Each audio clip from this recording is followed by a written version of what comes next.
To the next speaker of the session. So we mentioned mobility is important. We started with buses, and now we'll move to trucks.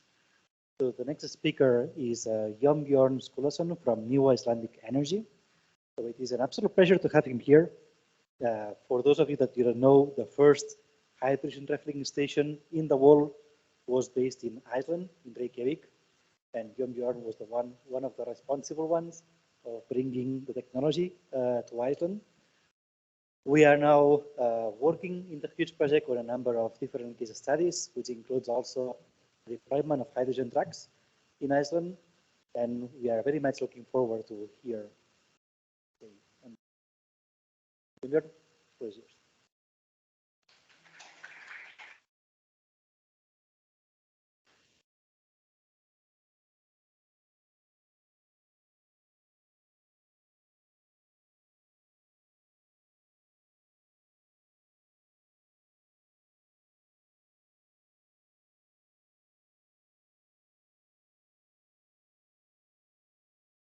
So good afternoon.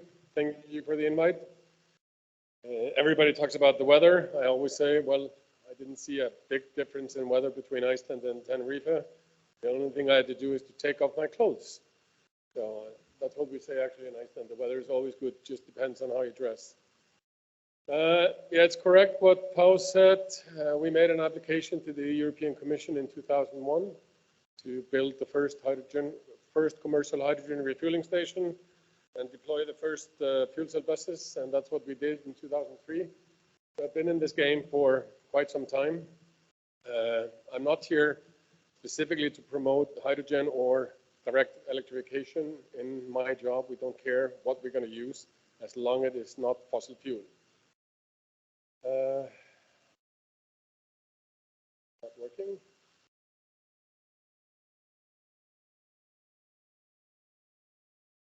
So, Iceland, most of you should know, is one of the largest European islands. We are a very few people. Still we are, when we talk about landmass, if you compare, for example, to Denmark, we are 3 times larger than Denmark with about 220,000 passenger vehicles, 30,000 vans, 13,000 trucks, 3,000 buses and coaches, over 2,000 marine vessels. And we are the largest energy consumer per capita in the world. And we actually have 200 words to describe wind. And we have no windmills, but it's one of the most windiest places on the planet. Icelandic New Energy is a fairly specific, special company. It was built by the 3 largest energy companies, which actually produce about 95% of the total energy in Iceland, both if we talk about hydro and geothermal.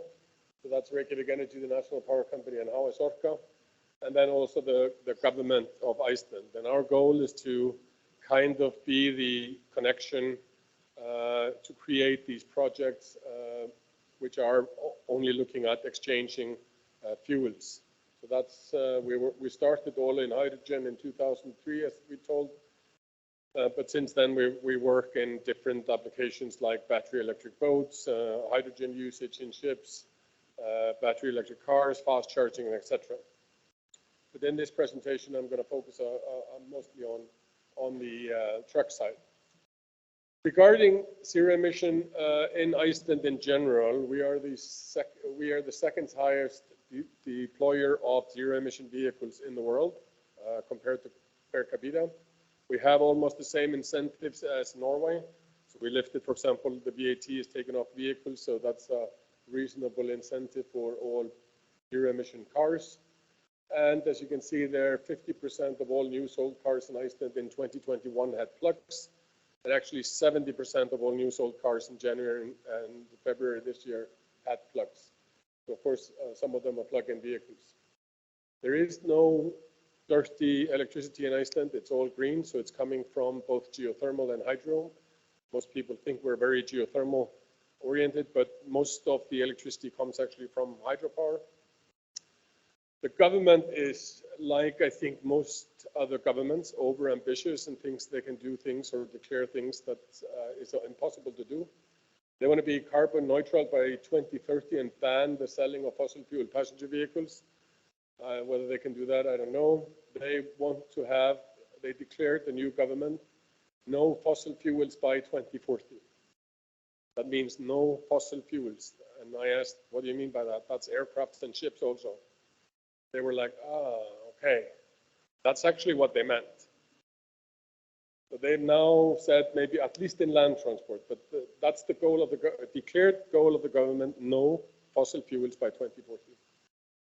And this is impossible to do, and I'm trying to tell my government, don't say things which is impossible to do.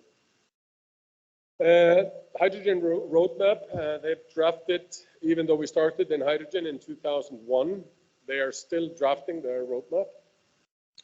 But they actually launched a draft in October last year. Then we had an election, new government, and the new government says they're actually going to do more in hydrogen than all the previous governments. So we're now waiting to see the final version of the roadmap, which they promised before Easter, but we'll have to see. They've also increased financial support for zero-emission activities. They have provided a lot of funding for building infrastructure for battery electric vehicles. And now they have announced quite a bit of support for electrofuel mobility. We can see here a number of alternative vehicles, how they have grown. I'm still trying sometimes to tell the government how many vehicles were battery electric in 2015. In the chart, there are 4,000 vehicles in 2015. There were 18 pure battery electric vehicles in Iceland in 2015. Now, I've sometimes told them if you're going to have all the trucks on electrofuels or battery electric by 2030, this is the speed. I don't think that will happen faster than we saw battery electric vehicles coming online. This is my job. I'm supposed to turn this into a green stuff. So I started in the middle of the chart somewhere in 1999. Maybe they should find somebody else to do this job. I don't know if I'm a very successful person on my job, but at least we're seeing finally something of this. So it's already 10% of the fuel now in Iceland is green.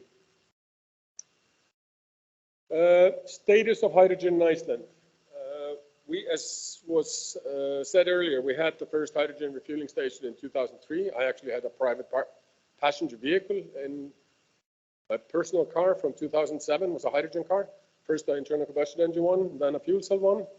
So I had the personal car until 2012 when we had to shut everything down because everybody said hydrogen is done. We're all going to go for batteries. But that changed again later on. We have now 2 hydrogen refueling stations in place for passenger vehicles, filling at 700 bars. We have 1 electrolyzer placed at the geothermal power plant. It's a 700 kilowatt electrolyzer. So with 30-something hydrogen fuel cell cars, you can imagine that we are utilizing it takes about a few hours a week to fulfill the need of that fleet.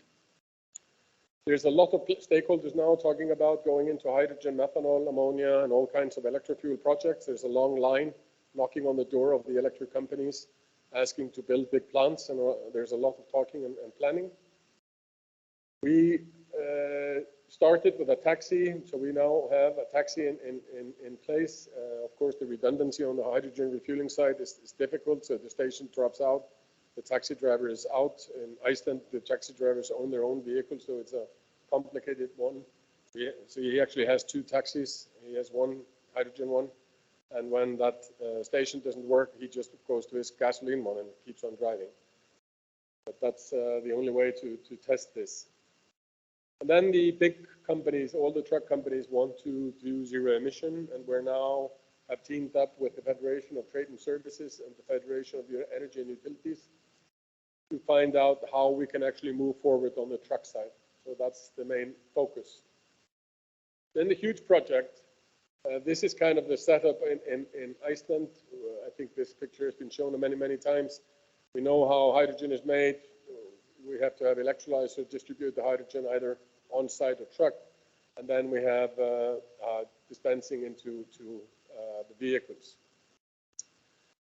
But what we are looking mostly into now is the hydrogen versus direct electrification. So just again, I don't know the answer to all these questions, and that's why we're working on them. And I'm saying if we could do everything one direct electrification, that's more efficient and better. So that's why we're asking these questions. Like you have, if you listen to announcement by Tesla and other truck manufacturers, it seems that direct electrification is quite easy. But if you talk to some other people, it's a different story. I could actually tell you the last summer we're doing a lot of work on this. And I spent one day just watching Google. I Googled only electric trucks. And when that day was over, I thought, why the hell am I still working on hydrogen? So the next day I Googled only hydrogen trucks. And then I thought, why the hell am I looking at electric trucks? So it's a fun game, but I have no idea whether anything will win.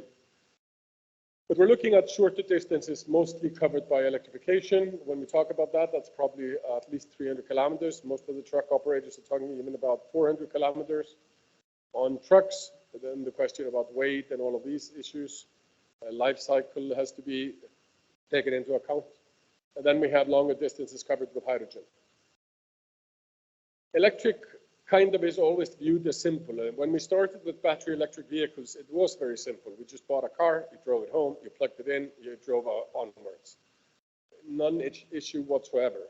The first electric battery car I had, I got it in 2011. It could drive 70 kilometers. It was a Mitsubishi IMF. It had the steering wheel on the wrong side. Not for you, the British ones here, but for me. And it could drive 70 kilometers. And everybody said, this is stupid, it's never going to fly. But we have seen the changes, but that I could just charge at home. Now we're talking about charging trucks. And if you look at what they call home, meaning the depot where the trucks are, the truck operators or the OEMs say we will need 50 to 100 kilowatt charger for each truck in the depot, meaning when it's at home. And if you have a depot which is 10 overnight trucks, it's not a lot of trucks. You probably need about 1,000 kilowatt. The question is, does your depot have 1,000 kilowatt available during the nighttime? What if the trucks are 20? Then we are talking about fast charging, and most people talk about 300 to 500 kilowatt fast charging for a truck. If you try to find the presentations where Elon Musk actually talks about how he's going to do the grid, I've never found that sentence in his presentation. So many people skip that discussion. They just say there is a break every 4 hours for 45 minutes, and it's easy to recharge a truck in 45 minutes. I fully agree. It's not complicated to charge a truck. But in Iceland, truck stops usually accompany, like when they have lunch, it's like 5 to 10 trucks. That's very common. Up to maybe 15, but we're not that many. But that would need, even if we just use the 350 kilowatt charging, or 300 kilowatt charging, that would mean a 3,000 kilowatt installation, and it has to go on for 45 minutes to fill all the trucks at the same time, because they all stop at the same time. In mainland Europe, 50 trucks is a common size. But then you need 15,000 kilowatt installation. That's a big question, whether those installations are available and whether we can do it.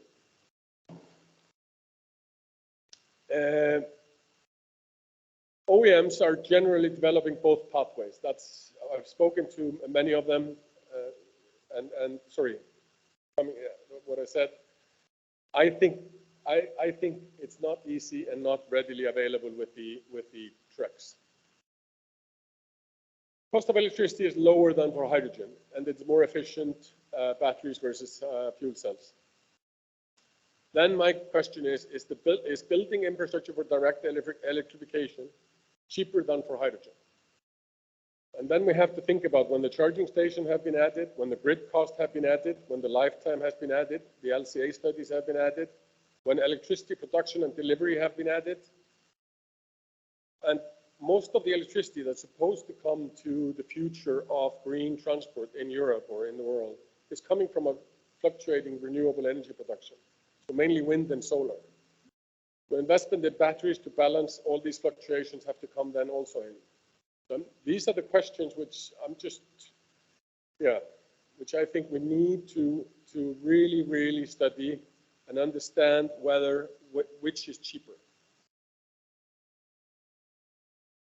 We started a new project called Electin, which is only to understand this TCO for infrastructure for charging battery electric or infrastructure for charging hydrogen electric. So this project is now funded by NORA, was based on the findings from the huge project, because the problem with research is that you always come up with new research questions when you solve something. The interesting part is that in this study, we're actually taking three very simple locations compared to Europe. I don't know, those who are a fan of flags would maybe know which countries we're talking about, but these are all island states. It's Iceland, Faroe Islands, and Greenland. I don't think people have realized that Greenland actually has a ridiculous potential of producing electrofuels for Europe.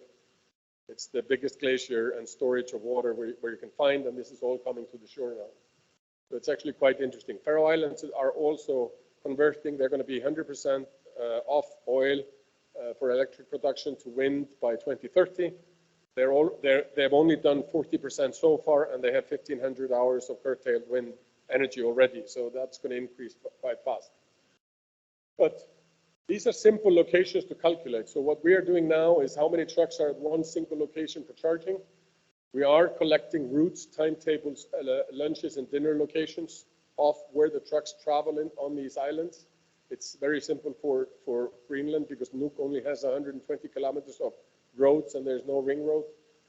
But Iceland is more complicated. We have the ring road is 1,400 kilometers for you that don't know. We're looking at stoppage time, 30 to 45 minutes when they have the resting time. We're looking into whether high voltage grid is available to provide 300, 450, 500, and even higher charging with the 5 to 10 trucks stopping at the same times. Then you have to think about the redundancy between charging locations. How many stations do we have to consider?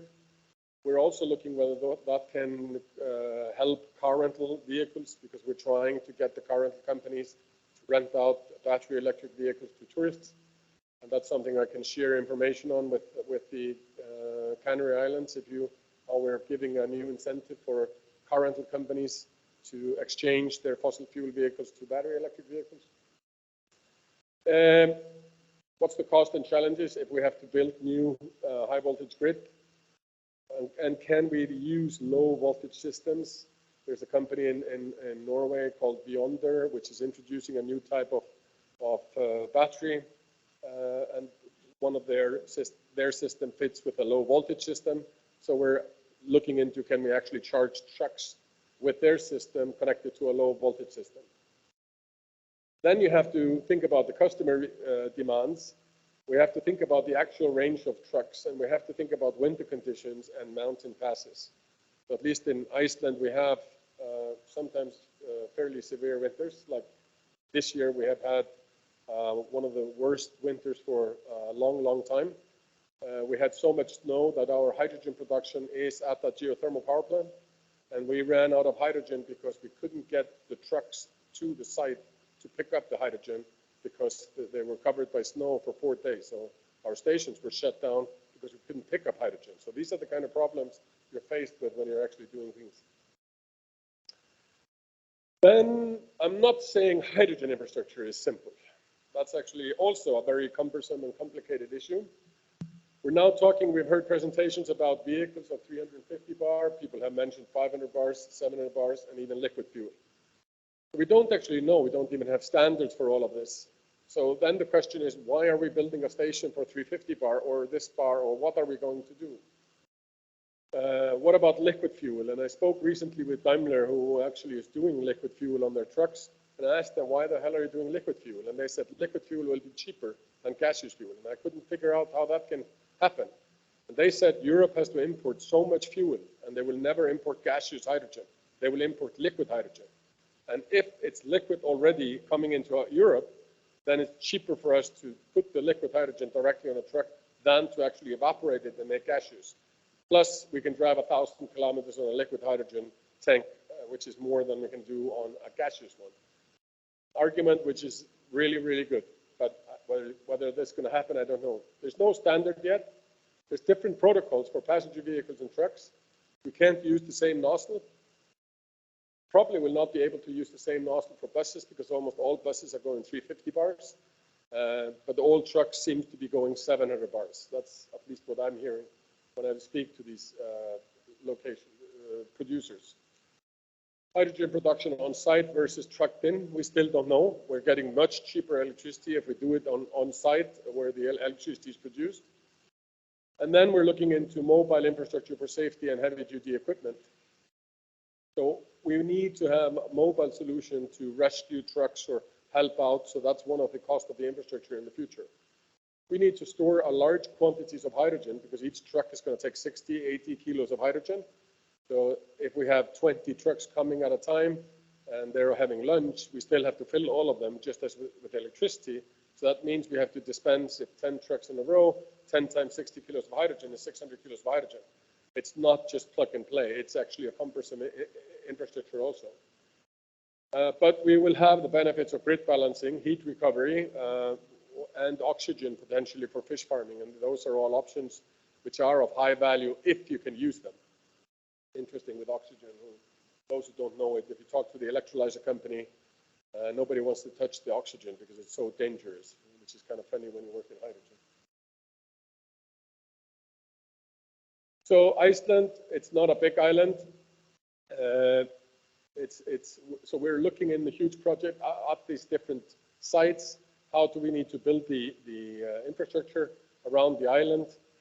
At what interval need the refueling stations to be, distances, redundancy, cost, barriers, fuel demand, infrastructure, customers, policies, environmental impact. It's a very complex, so after actually working in the huge project, we have now ended up creating 2 new projects, which both have been funded now based on this to speed this up, because we're hoping that we'll see the first trucks by late 2023 or beginning 2024. So one of those projects is the next Nordic Green Transport Wave. I'm not going to spend a lot of time on that. That's funded by the Nordic Innovation. It addresses the decarbonization of the heavy-duty transport sector, how to provide the infrastructure, large-scale transport of hydrogen via mobile pipelines, which is something that the Finns have been doing, FC buses in the Nordics, and etc. And you can find now all the reports are available on the Nordic Hydrogen Partnership.com under the Next Wave project. Maybe more interestingly, we have, what is it wrong here? We're going too fast. Maybe more interestingly, we have now gotten funded for Next Wave Phase 2, which is 2022 to 2024, where actually we decided to include liquid hydrogen, mainly because of the interest of the marine sector for liquid hydrogen. We now have the first ferry that will be on liquid hydrogen in Norway, and we have potentially trucks coming on liquid hydrogen. And then Everfuel is a new partner in the consortia, and they're going to build the first mobile hydrogen refueling station for trucks. So they're going to operate the truck on the corridor between Hamburg and Oslo, so it can refuel stranded vehicles and etc. And of course, we're continuing our dialogue with our governments, with the information we collect, and contributing to the national and Nordic hydrogen strategies. So as you can see here, we are making this heat map. This is not a draft of it. It's just to show you some distances. For example, just the west fjords of Iceland, very, very low population, maybe 7,000 people living there. We will have about 4,000 trucks driving from the west fjords, mainly with salmon, to the harbors of where Reykjavik and Thorlákshöfn is down south. So this round trip is 1,000 kilometers. And if you have 4,000 trucks a year, that's more than 10, about 15 a day. And that's just that single route. So how do we actually do this? Where do they charge? Where do they refuel hydrogen? Depending on what they're going to do. So that's actually what we are mapping out. Same with all the different routes. This is the vision. We have already these two stations, one in Keflavik and one in Reykjavik, which are part of the Hydrogen Mobility Europe project. And that most of the vehicles were funded also through that project. But this is the initialization of what we want to do and where we want to build the refueling stations. Unfortunately, we only have those two so far. And we don't know when the next one will come until, or we will not see it until we see larger vehicles coming online. As all of you know, larger vehicles will completely change the picture of economies.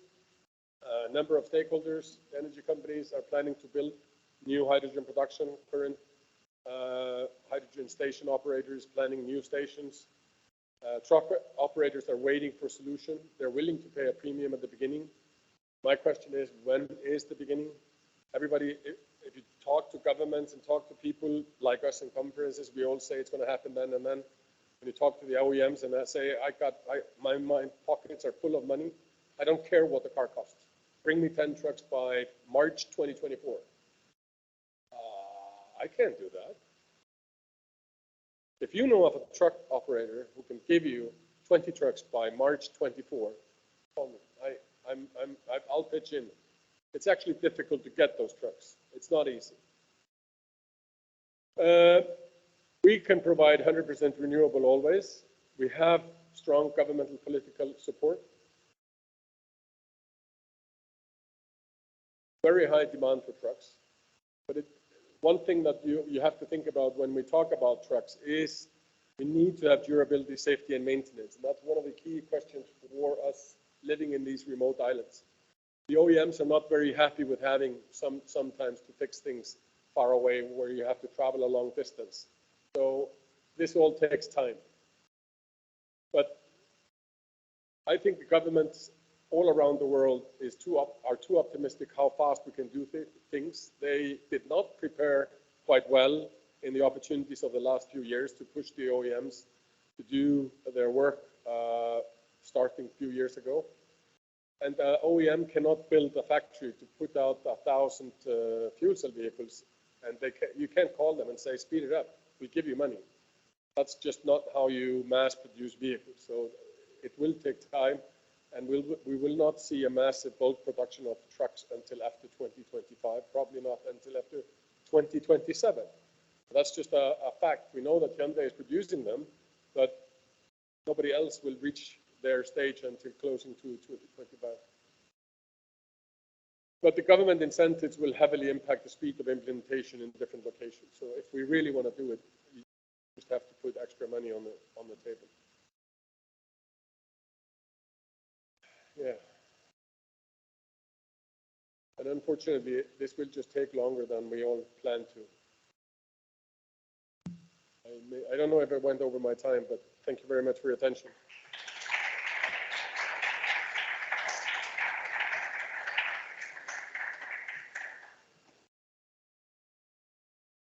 Very good. Bjorn, thank you for the very wise presentation about how different speeds are happening in different levels of government, industry, research. So this is some of the challenges that we are all facing, of course.